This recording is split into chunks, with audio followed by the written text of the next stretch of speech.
Into that moment, dear reader, allow me to share something about Margaret Lancaster that even she didn't know yet. Something that would make the universe's choice of Destiny Williams as her nurse seem less like chance and more like divine intervention. The story of Margaret Lancaster and Destiny Williams isn't just about racism in American healthcare, though that certainly plays its part.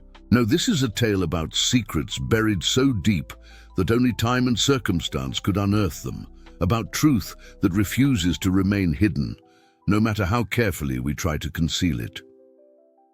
Dr. James Chen, the unit director, arrived within minutes of being called. His presence seemed to momentarily placate Margaret, though her eyes kept darting disapprovingly toward Destiny, who stood quietly reviewing charts on her tablet.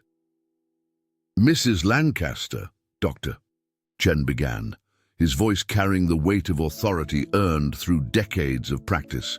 "Nurse Williams is one of our most experienced ICU nurses. Your condition requires consistent monitoring and care, and I can assure you—" "I don't care if she's Florence Nightingale herself," Margaret interrupted, her aristocratic features twisting into a scowl. "I have my preferences, and I have the right to choose who provides my care. Surely there must be others available." The implication hung heavy in the air. Dr. Chen's expression hardened almost imperceptibly. "Mrs. Lancaster, while patients do have certain rights regarding their care, discrimination is not among them. Nurse Williams will be providing your care today. If you find this unacceptable, you are welcome to seek treatment at another facility, though I should warn you that in your current condition, transfer would be inadvisable." Margaret's mouth opened and closed several times, like a fish out of water. Her oxygen levels dipped slightly on the monitor, prompting Destiny to step forward automatically, adjusting the nasal cannula with practiced ease, despite the patient's attempt to shrink away from her touch.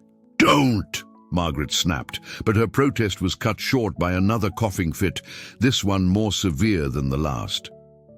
As she struggled to breathe, Destiny efficiently elevated the head of the bed, administered a breathing treatment, and monitored her oxygen levels.